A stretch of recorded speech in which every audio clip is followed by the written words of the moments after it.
Welcome back to another Tuesday drum lesson sponsored by Jammit.com. And this lesson, I'm going to go over Hero by Foo Fighters. If you haven't checked out Jammit yet, make sure you go to Jammit.com and check out what it can do.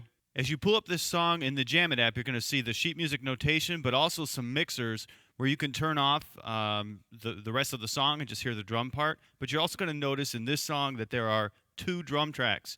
And that's because it was recorded with two separate drum tracks and mixed together. A lot of sheet music transcribers, when they're transcribing this song, run into trouble because it's difficult to figure out what's going on with two different drum parts. You can't possibly play it both at the same time with one drum. So it's really cool in the Jammit app that you can isolate it and hear exactly what was played on each track, the original recording too, not a remake. In the Jammit app, click Intro, and that'll take you right to measure 2 after the click in.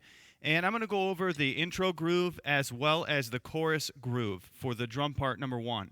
This groove is a great workout, and even though it's at a slow tempo, 77 beats per minute, the bass drum is playing a lot of 16th notes, which makes it seem like a faster song than it actually is. So while that hi-hat's just and 3 and that would sound like a really slow beat if I was just playing 8th notes, boom, boom, boom, but you've got the 16th notes.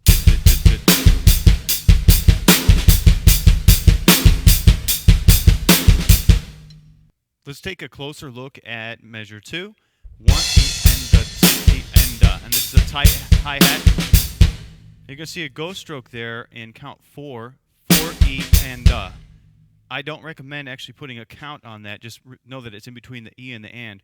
4 E and 4 E and. I'll do that slower. 4 E and.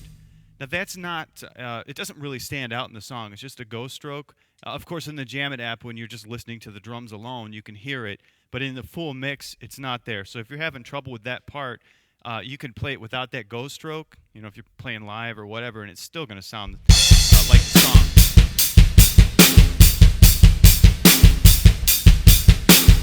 So that was without the ghost stroke and with it.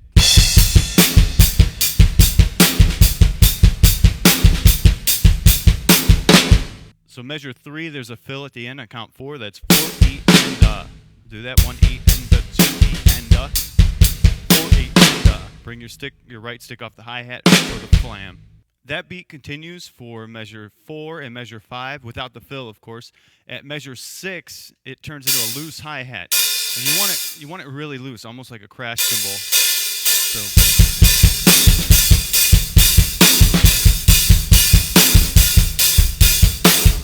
There's that same fill again. So I'll play that whole intro for you, measure 2 through 7.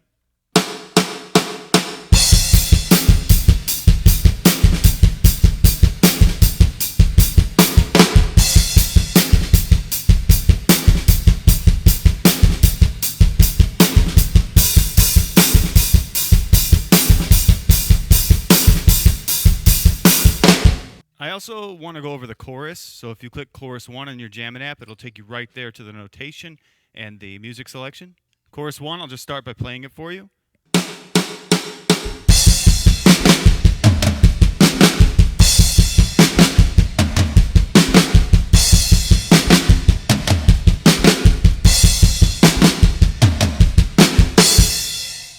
Look at measure 21, the counting of this. 1 E and 2 E and I like to do two right-handed flams in a row. It looks more rocky than if you're going, right, left, back and forth.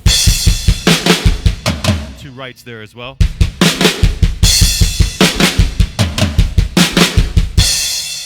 That beat repeats all the way to measure 24 where there's a flam.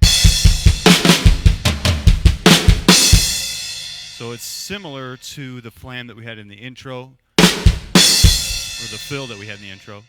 I hope you enjoyed this lesson, and make sure you check out the Jammit app. Download Hero so you can hear the 2 different drum parts. It's really cool. Keep drumming.